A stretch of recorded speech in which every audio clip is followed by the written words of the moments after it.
Well,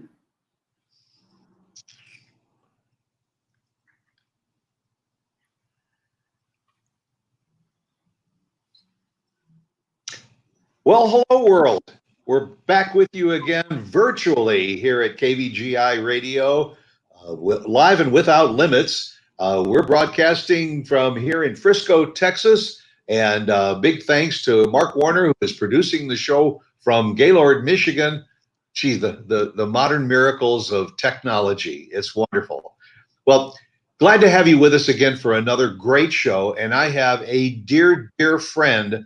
And the fact that we are going virtual has added a really huge dimension to this show, because I want to welcome in Deborah Hartigan Vestines, who is a gorgeous, gorgeous artist, both in the works that she does and literally a gorgeous lady. Well, thank you. Welcome to the show. Well, Stuart, thank you for having me here. I've not done a virtual interview like this before. I'm not quite sure if I'm going to understand how to move around and show the camera and everything else, but I will do the best I can. I guess we're all kind of adapting and adjusting in this environment, right? That's right. And as we go through, we'll talk for a little bit, and then if you want to pick up your laptop and walk around your studio, because we are very fortunate, because we are right in the studio and gallery of Deborah, and dhvartworks.com is her website. So while you are listening to the show and watching the show, if you want to go to her website, you can see some absolutely incredible works, just like you see over her shoulder. And Deborah does everything from very, very small pieces that could be as small as, what, about 8 inches by 8 inches? Yep, many. Some of your little piece, up to the wall-size pieces that are behind you. But you are just so much into color. It's absolutely amazing, and it can be lots of multicolors, or it can be a nice group of colors that makes a statement. Over your shoulder behind you also, I see, is some wood work that you're doing, and we're going to cover that a little too. So this young lady has just got a mind for art. Lauren and I are so impressed with. We met a few years ago, I believe, and we even had Deborah in the studio with us, and she brought a few of her pieces, but obviously, because of the scope of what she does, we were limited to the number of pieces that she brought. So being able to do this virtually for all of you to see on a much grander scale, I think is a real plus for the show. And I'm really glad that Deborah said, yes, I'd love to have you in the studio and show you around. So Deborah, first of all, I want you to share with the audience a bit about your background, your history. How long have you been doing art?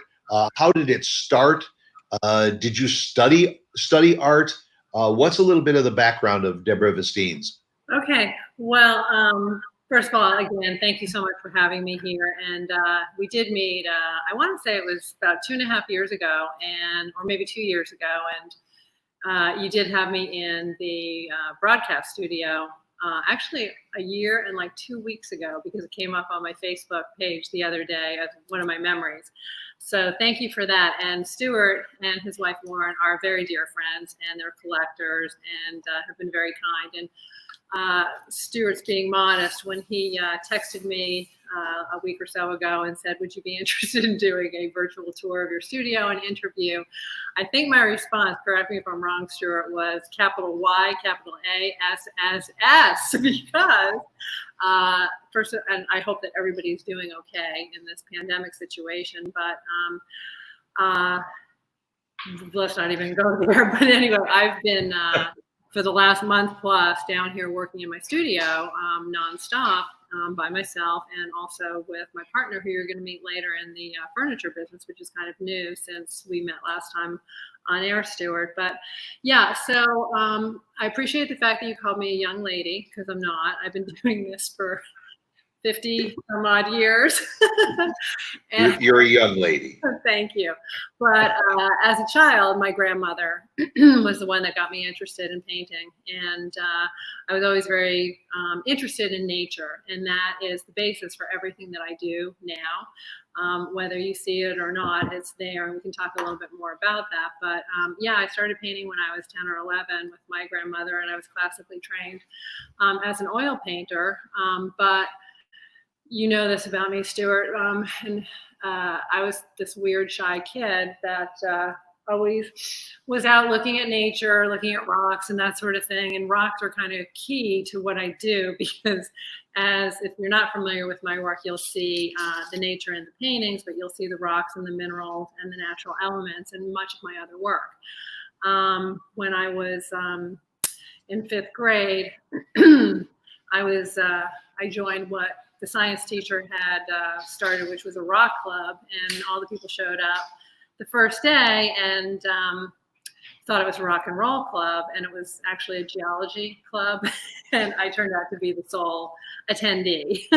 But I knew what it was supposed to be. Nobody else did, and they just thought I was even stranger at that point. But that being said, I raised a family. I have had a different career. I do have a BA and a BFA from Hartford Art School, and I also attended Boston College.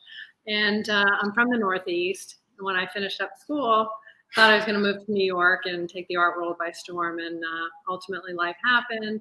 I ended up in advertising and a very big business career, ultimately running a real estate investment trust. That was a New York Stock Exchange company. So about 4 years ago, and I've always painted and done my art for myself, but I decided that it was time for me, because I'm an empty nester and was no longer working, to really start in earnest. So put a studio in my home and started painting again. And here I am now. I'm in a studio, which I'll take you on a tour of. We're ready for that. But Did you start right in the beginning? You said your grandmother was worked in art, and so you picked it up there. Did you start in a smaller size framework, because your pieces now are grandiose, really? You love to do these pieces that are 4x4, 5x5 for very large walls. right. It may be one piece or a 2 or 3 piece that goes together to tell a story. Did you always have this largeness in your mind, or did you start kind of small and then grow into it? I think it happened when I moved to Texas. No, I'm just kidding. No, I did very small works when, I was first learning, and typically that's what you will do. I mean, you learn how to sketch, and then you move. Well, at the time, I moved into oil, so acrylics weren't really a big thing that many years ago, and it's a lot about, small brush strokes and learning all of that. But I do have an interest in bigger things, and I find more freedom in doing the larger pieces. That's not to say that it's not as intricate and there's not as many brush strokes and layers and everything else to it, but it's something that's fascinating to me. And I'm a minimalist by nature. I would much prefer to see personally, and art is, even though much of my work is commissioned, art is a personal thing. That's where it comes from. And I would much prefer to see one massive piece and that be a focal point than a lot of little things. And if you come to my home, you'll see, like, back in the day when we had alarm clocks and not iPhones to wake us up in the morning, it would always have to go underneath the bed because I just didn't want to see clutter. I didn't want to see anything. So yeah, when I started doing this more in earnest and thought, let me give this a go as a business, you paint what you like. And I started telling my own story through my artwork, and, kind of started more as a hobby, and it's resulted in actually a pretty thriving business. I'm fortunate because less than 1/10% of artists actually make money. And, I wake up every morning and I say, gosh, I have a great family. I had a great career, and now I'm having a second career in a, industry that has no ageism. And at this age, I can do it all over again and do what I really always intended to do. And basically, life and finances collided to allow me to do it. Because when you're in your 20s living in New York City, you know the term starving artist. I mean, I just couldn't do that. So, Well, that's the nature of your industry. But the thing is, it's the artwork is what speaks for itself. And when you get the artwork out there, or there are exhibitions that are going on that you get invited to, or you submit some of your work to an exhibition, and they say, okay, yes, we'd like to feature, 2, 3, 5 of your pieces. That's how that exposure starts to expand.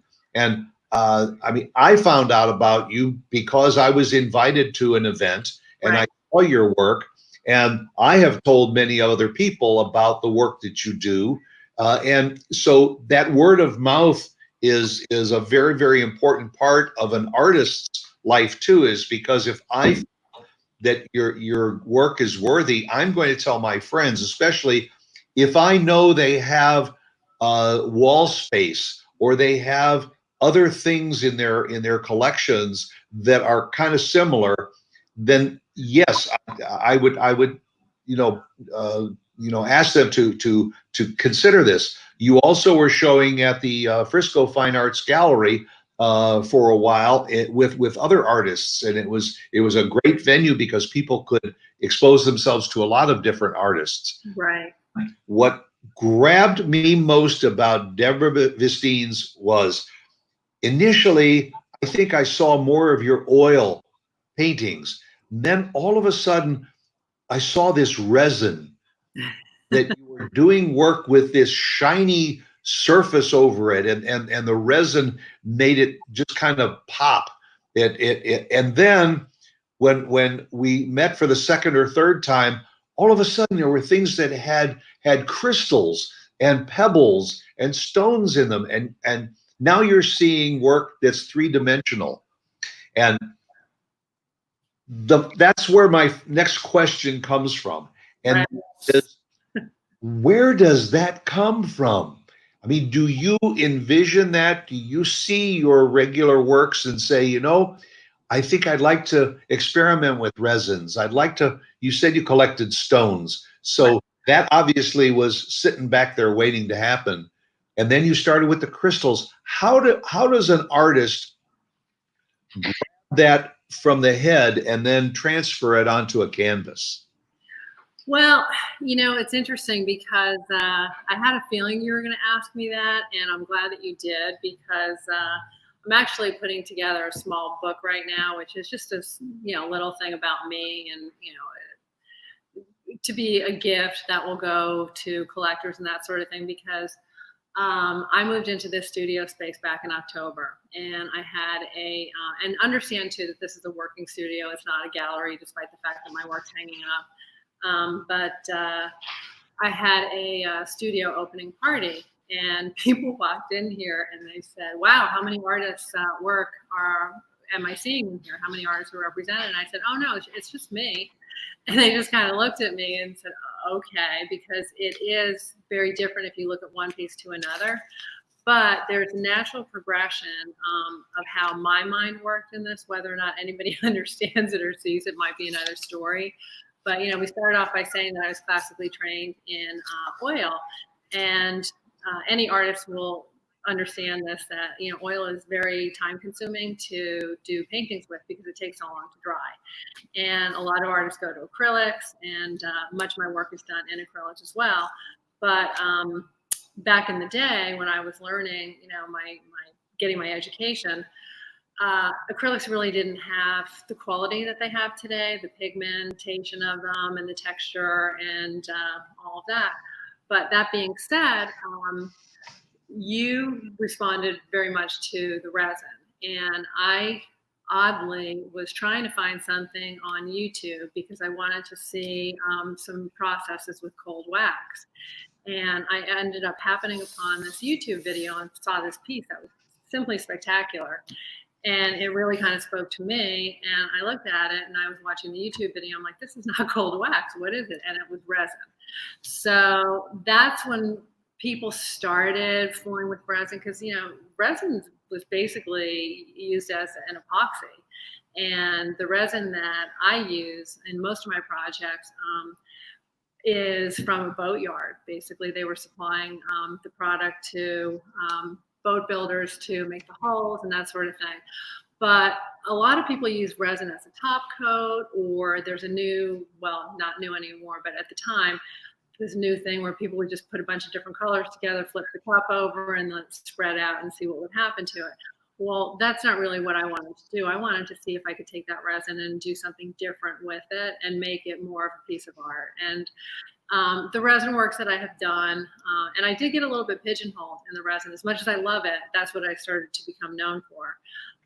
But I was able to experiment with it, kind of, I didn't have any training, so, figured out what to do with it and what I felt could be done as far as pigmenting it and layering it and glazing with it and mixing it in with a painting that existed and layers and that sort of thing. But as far as the rocks that you talk about and the crystals and everything else, well, I was fortunate enough to pretty quickly get a following. And, I have to say thank you to Terry Ellis, who brought me into a retail gallery up in North Dallas. She was the first one to, say, okay, we'll take a chance on you. And then introduced me to Randy Jacobs at Frisco Fine Art. And I met all you fine people up there, Tammy Minershagen and the Visual Arts Guild girls. And I mean, I'm in Dallas, but really kind of spent and continue to spend a lot of time in Frisco. And also have a big business here in Dallas, and I work with a lot of designers and corporations too. I do corporate art, but one of my collectors had a design challenge where she had wanted some additional artwork of mine in a rounded wall foyer. And she kept saying, you've got to do something. And my response had always been, no, I don't do tapestries. I don't know what to tell you. And ultimately, we came up with the stick thing, which is what you're talking about, which are the tall, skinny, vertical pieces, which Chad Chappell, who is my partner in the business side, and you're going to meet him in a little while too. That's where he and I started working because he had to start fabricating my products for me in order to do that. But from the sticks, I kept wanting to get back to my roots a little bit, but the sticks kind of went into, and again, all based in nature. We're talking about the landscapes, the seascapes, the overall feeling of it. But then the sticks, which I then became known for because they're very saleable. They go, designers love them. They go in awkward spaces. You can put, a dozen of them up a wall and create a huge vignette with them. Or you can put one in a tiny little corner. You can wrap them, around a circular foyer. You can put them up your stairs. In fact, I'm the artist for American Airlines Flagship Lounge here at DFW. I did that last year. And they have a number of sticks in collections. And on their flagship wall, there's a dozen of them that go up about 25 feet. And that's really kind of a cool thing. But, and I'll keep going unless you want me to stop. No, but I think that there probably are some people that are watching the show right now that are saying, wait a minute, I see these beautiful paintings up on the wall, but what is she talking about with sticks? You do a series of things called sticks and twigs, and they can be, and I have them in my home, they can be 7 feet tall and 4 inches wide. And so if those listening can imagine that, you show a couple now. Yes, let's show the folks. Okay.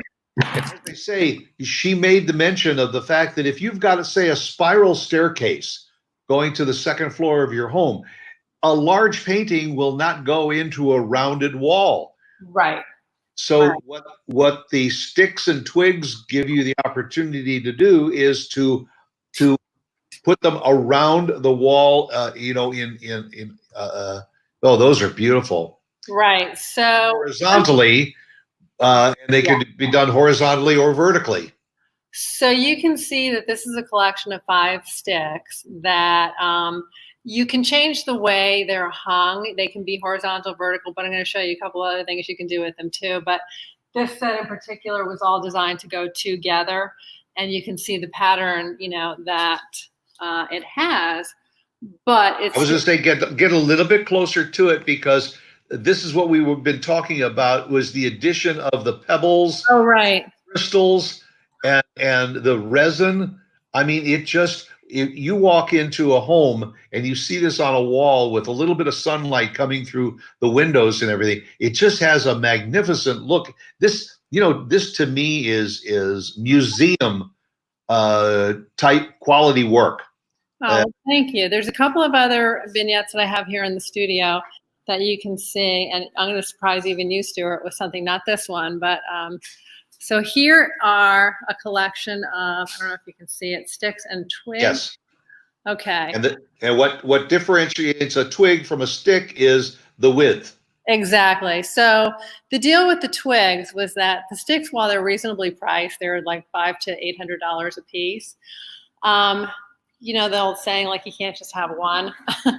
People would say, oh, okay, that's a good price point. Let me buy one. And then they say, oh, no, I want 5, just like you saw. And I was trying to be thoughtful and say, well, how do we fill a space with something that's less expensive? So these twigs are more filler pieces, but they're beautiful in and of themselves, and they're much less expensive. So, but here's another use of them, and again, this is a working studio, and everything is kind of like in progress. But you're not going to be able to see. And for those that are in the DFW area, the working studio is on Vicksburg Street, right, Dallas. So can you see these sticks that are from the ceiling? So one of my concepts at this point, I wonder if I get away from it, if you can see it better. Again, more three-dimensional. Right, is imagine having a monster-sized ceiling great room kind of situation, and suspending these in free-form art, sculptural, hanging from the ceiling with lights coming down through it. So that's an idea that's in progress right now. And here are another collection, which I think you'll be able to see.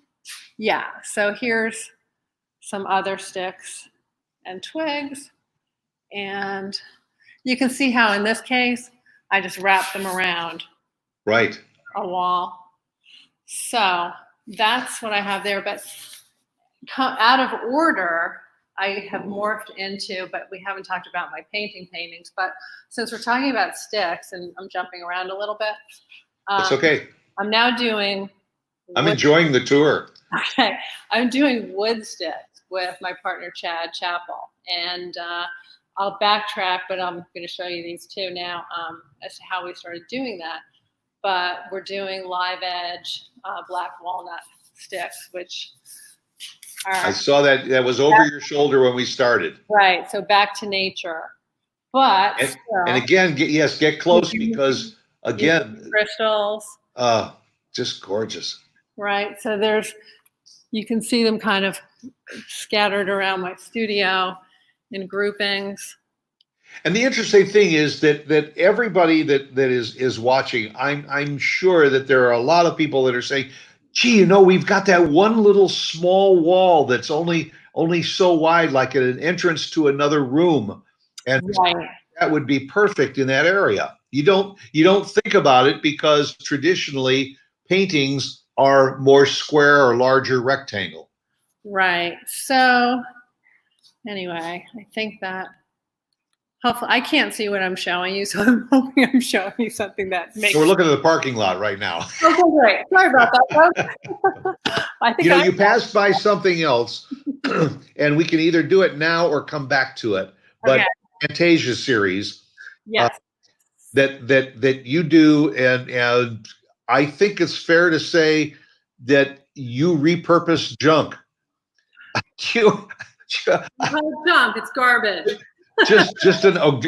Garbage. Yes. And for somebody that's looking at all this absolutely garbage, gorgeous work, then you think, whoa, wait a minute. She said she takes garbage and she puts it into artwork. And I keep thinking of that old phrase that one man's junk is another man's treasure. and she'll show you some of that. So I'm going to leave it in your hands as to whether you want to do that now. You want to bring Chad in to talk about some of the things that he does. All right, let's talk about Fantasia, and then we'll bring Chad in. Okay. Because the first time I saw your Fantasia work, I went crazy. I went crazy over it.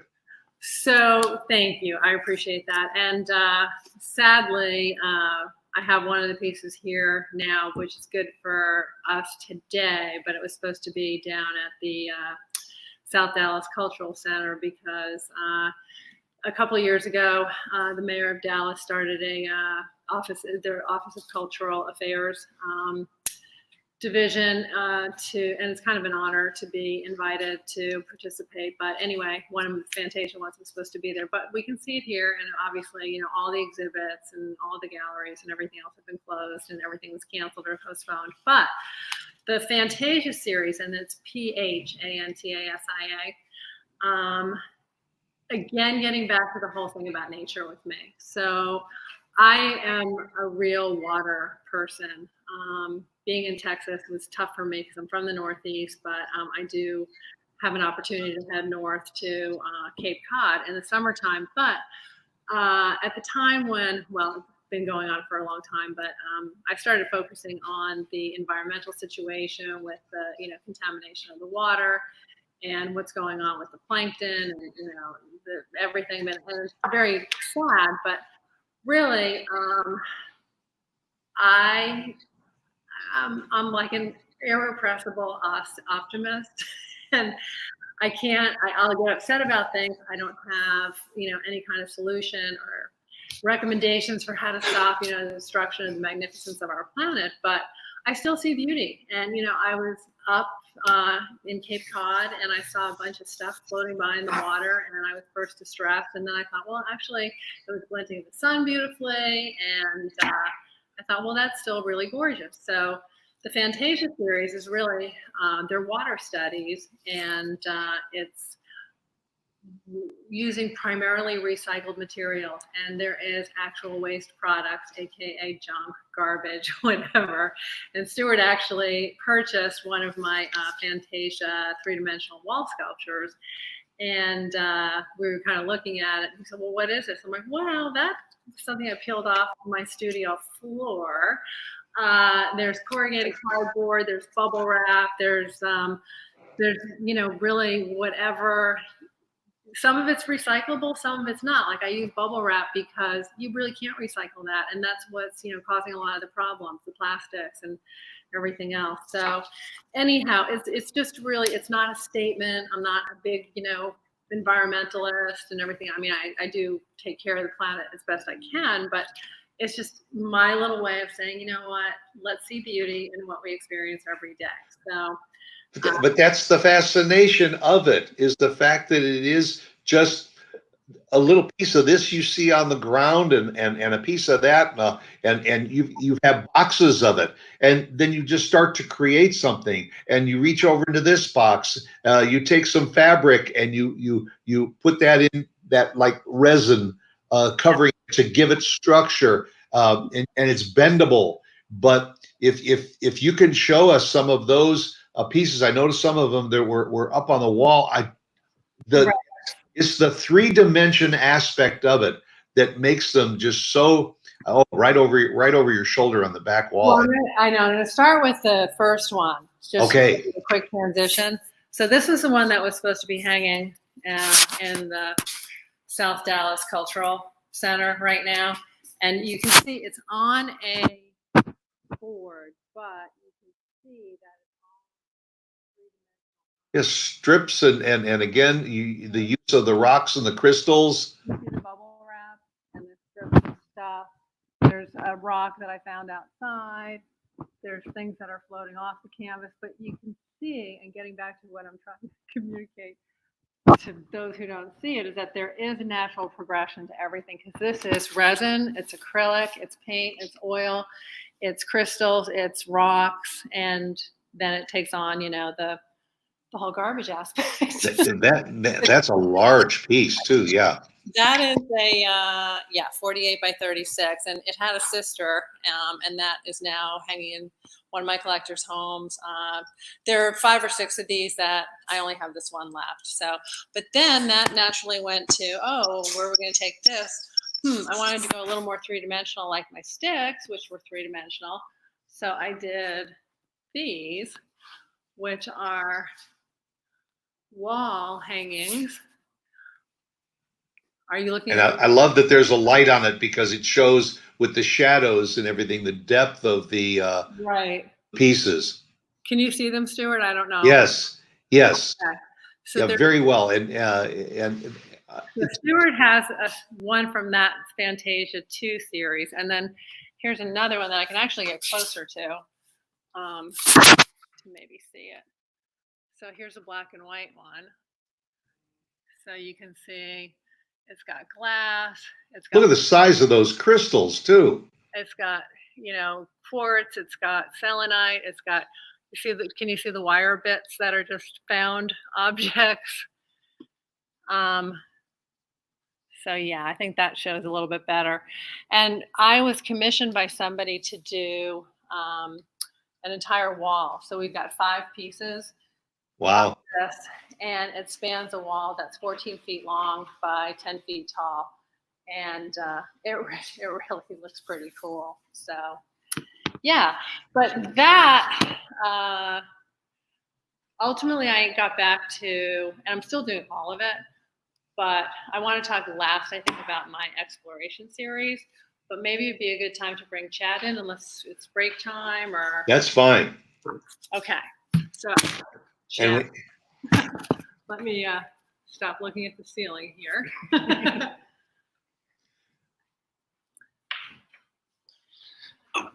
Oh yeah. On the bench. good morning. Hello. Good morning and welcome. This is Chad Chappell. Yeah. And Chad, I guess part of the questions that I've been asking Deborah apply to you too. Did you start as a child making wood tables, and how did you get into the art form that you're doing now? Because that's not necessarily your background, is it? Well, my grandfather owned an unfinished furniture store in Michigan when I was a child, and started woodworking. And I, after the military, I became a licensed builder and then a contractor. I do remodels, and that's how I met Deborah. Actually, I was doing her kitchen, and we started talking about different things and ideas, and it just kind of progressed into what it is. The art is all her. I'm just kind of the practical as far as trying to make things happen. But He's modest. Yeah, she's a great producer director. Absolutely. So you're still doing, I think it's is it Chaps Remodeling? yes, sir. The name of the business, and also, here again, I'm thinking, okay, here's somebody that puts in doors and windows and countertops and all, but then all of a sudden he does work with wood that is wow. It's over the top. We want to see some of the pieces. Now, the pieces that are right over your shoulder there that are hanging, are those some of the wood pieces that Chad did, that Deborah, you then embellished? So here's the thing. So as Chad said, we met when he was doing a job at our home, and Chad originally, when I wanted to do those sticks, I thought, well, how am I going to make these forms? Because they're cradled birch board. And Chad said, yeah, I can do those for you. So one thing led to another, and we became friendly and friends. And he was kind of fascinated with the whole resin thing that I was doing. And Chad's being modest when he said, I'm just doing the stuff for Deborah. She's the artist. I mean, the reason why the partnership works so well is because we play well off each other. And, it's a true partnership, because I'm going to show you in a little while these cool tables that we're doing. And, it's like we've gotten to the point where it's, well, what do you think about this? And one of us might say, no, that's a horrible idea. I was like, okay. But then Chad was like, what about this? I'm like, yeah, that's great. So I think it's a good thing. But it's grown. So we started off by saying, well, let's do some furniture. Let's incorporate the resin. Chad's, skills, which are amazing with, woodworking. And let's incorporate some rocks, which is something that he's not loving me for a lot. And some of these things, they put them in the wrong places and he can't cut the stuff up afterwards. But that business, the furniture thing, is growing. And it originally started off like, because Chad's main business is his contracting company and, everything that you do, chaps, and modeling.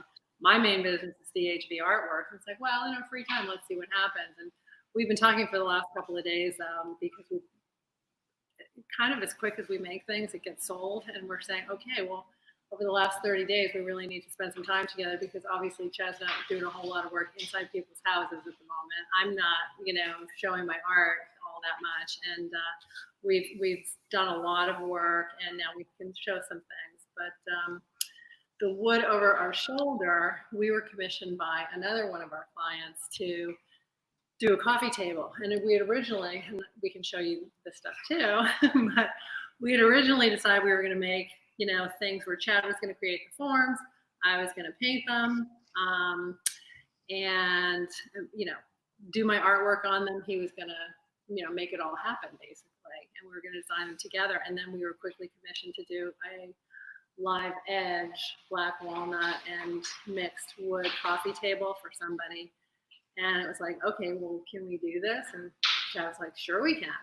I go, okay. Well, and we're not talking about traditional little side tables and coffee tables. If you can show us a couple of the pieces there, because just the question that I want to ask Chad is, where do you find the wood to create these pieces? It looks like you went out into the woods and you just sliced a piece of tree and then polished it up, because they're very free form. A lot of them are very free form, but just the depth of the grain in some of this wood. Is this something you have to, Deborah says, I want it to kind of be like this, and then you go out and research it, or you have your sources to find that wood and bring it in and create the table, and then she creates her end of it? The wood we find is very rough, and it kind of starts there. We'll have this big slab, and then Deborah will look at it and try to come up with a concept and an idea, and then we have to actually shape the wood and route it and cut it. And it's not just there for us. So that answers your question. Well, yeah, and also if a client says, I'm looking for a table and I need a table that's about 3 feet by 4 feet, then you have to work within that in finding the product that's going to fit that need. Start big and make it how we want it. Basically. Well, to add a little bit to that, the whole thing with we were originally going to be making the tables that were more simple on furniture at first, and we made a beautiful bench. And like I said, we don't have all that much to sell because all this stuff went immediately. But this one client that commissioned us to do the live edge table, when you say, they've got specific needs, it was a huge circular couch. And at its widest, it had to be 74 inches or even bigger, I think, right? But it had to curve because the client wanted everybody that sat on this huge circular couch to be able to reach the coffee table. And that was can we do this, Chad? And he goes, sure we can. And then it was like, now what do we do? But I wish we could show you. We're going to show you a smaller table that kind of is the same concept over here. But we ended up finding these slabs before, and at one point my game plan was we were going to order it from Russia until my partner said, are you nuts? So he found it locally, which was a good thing. But anyway, by being in partnership with Chad, I think that it allows me to do things that I never could have conceived possible, because I can't do that stuff. And there's got to be a benefit for Chad too. But Well, for me, when Deborah mentioned the percentage of artists that actually get to make money doing what they do, I don't know what that percentage is for craftsmen, but this is a fantastic opportunity to actually be able to do something that's going to be seen by more than just a homeowner. I mean, it's great for me. Well, and as I was saying to Deborah, one homeowner has your pieces in their home, and their friends come over and see it, and oh my God, that's gorgeous. Where did you get that? Well, this was custom made by Chad Chappell, and so this is how it starts. This is how that following gets created. Yeah, no, it's been good. And, in typical fashion, and Chad's kind of like me in that regard, we don't set on one thing for too long, like I didn't with the resin, the acrylic, the oil, the sticks, the wood sticks. We were playing around with this wood, and I'm still really fascinated and always will be with the resin. I mean, nothing is going by the wayside, it's just continuing to expand and grow. So now we're doing these unbelievably cool, in my humble opinion, resin tables, which they're not completely done, but that's kind of where we are on our furniture stuff. I think the first table that I remember seeing was a long rectangular table with kind of the infinity edges that just looked like just a beautiful silver table. You had embellished it with crystals. It had quartz like just growing out of the side. Yeah, that was in the studio there. Yeah, Then the next time I saw some of Chad's work, it were those individual pieces. Are you still have those tables in your studio there? They were posted and they sold 24 hours later. But Wow, it's a good time to take you on a tour because I can show you something similar to that, and we can take you through the progression and show you where please, stuff too. So please, let's take a look. all right, so the table that you're talking about, Chad, was silver and gray. It had art on it and resin, and it had a bunch of crystals. It was similar to this table here, which is an entryway table or a sofa table. This does not have the crystals on it. And right. This you can see, or I can see, I don't know if you can. It has depth in it, and it does have the resin finish. Art. Can you see all the art that's on Yes. it? Okay, so there's one that is not here that does have all the crystals on it, but I decided we were going to make a red table because who wants a red table, right? So we would have it to stick around for a little while. And the day I posted, but look what it complements. Well, yeah, it kind of looks pretty above good, it. the painting. But the day I magnificent. posted it, it got sold to a buyer in New York. So it's actually just sitting right here waiting to be shipped. So we started with that as the concept, and that's from our crystalline collection. And then we had to do that coffee table thing I told you about. And this is a miniature version of this coffee table. Look at that.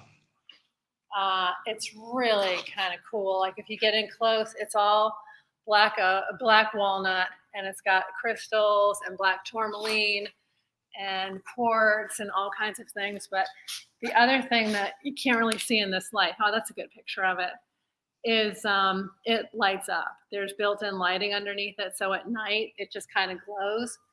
And imagine this. Now, whose idea was that to have it bottom lit? That was Chad's idea. Okay. But you can see the wood is beautiful. And now we call our furniture functional art. I will be honest, some of it's more functional than others. Like this red table is very functional. This has places that you can put things on. But we've got some other smaller tables here. Can you see these that are so unique? See crystals. Here's another one that if I get on this side, maybe I can see what I'm showing you. So that's a black walnut slab. inlaid with agate and gold, and it's on a jeweled tree stump, basically. Absolutely beautiful. Okay.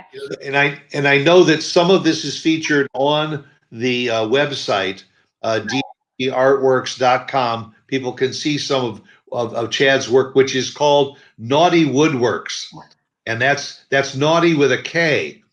Exactly. I love the words too, like you doing your Fantasia series with a peach. You know? That's true. But then we went into the resin tables and the resin wood. But we're right here. This is something that is going to be a desk or a dining table. And it's got to sit like this for quite some time until it's ready. But you can see Right. it's beautiful. Oh, the graining.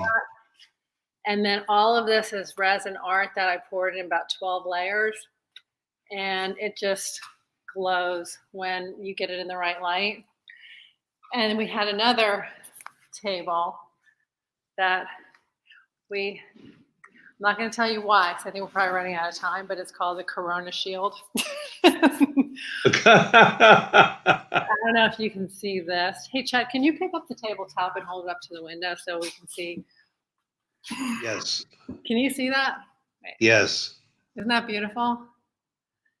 It's just wood and resin and jewels and crystals. It's heavy. And it's heavy, sorry, Chad. But that then led into doing resin tables. So this is our latest line, and these are not completely assembled, but they're called Nymphea tables, and they're basically cocktail tables that are resin on kind of an urban field concrete base. Some of them have jewels and crystals. Some are just plain. So, and here, I promise you I'd take you to where they're being made. Here's some of them that are underway. Can you see these? And that's the beauty of your studio is someone can get in touch with you and say, you know, I'd like to do something, but I'd like it with particular colors and sizes. They can commission you to do exactly what they want rather than just going page after page in a book or on a website to try and find something that fits what they're looking for. Exactly. Basically everything, most of my work, you know, people come in and they buy it, but that's here now. But I'd say about 60% of my work is commissioned and it's through designers. And I don't want to forget, I was wondering how we were going to fill up an hour, and I think that we're getting there. Yes. Stacey Hernandez Fine Art on Dragon Street. She represents me, and I have a lot of things in my studio right now because she hasn't been able to come over and see what I've been doing because of the quarantine situation. Well, and has this been a kind of a plus for you and Chad too? The fact that things have been kind of sequestered, that's given you more studio time. Exactly. You know, I said earlier, it was, it's not that different for me. I'm down here 24/7, basically 7 days a week working. But Chad doesn't have as much time as I do because this is not his full-time job. So the fact that you unfortunately had a lot of jobs get canceled because of the shelter in place, it was our benefit that we could work on the furniture. Also a part-time school teacher right now, apparently. Right. Having to take online classes, so. Right, but I do just want to say also that, you know, in the whole transgression of things, and we haven't gotten to the final My Coming Home series, basically, but Stacey and I met actually in Frisco also, Stacey Hernandez, and she's been in Dallas for a couple of years and opened a gallery on Dragon Street. And a couple months ago, she invited me as the first artist to join her after her 1-year celebration to represent me. So she's a wonderful artist herself. She's a great gallerist. She just opened Tuesday of this week. I think some of the galleries. Yeah, things seem to be coming back, you know, little by little. Well, you know, I can't tell you how much I appreciate you and Chad taking the time to be with us and with my audience to share what you do and give them ideas that I'm sure are floating around in their heads. Again, they can go to dvhartworks.com and you can get some ideas. Call Deborah, text her, whatever, if you're interested. And she can do anything. It's amazing. And she's a lovely person to know. Chad, thank you for joining us this morning. Deborah, thank you. The very best to both of you. Stay well, stay healthy, and stay creative. Thank you, Stuart. We appreciate For another session of Someone You Should Know. Go out and make it a great weekend and come back again next week for another show next Friday. Take care. Thank you. Guys.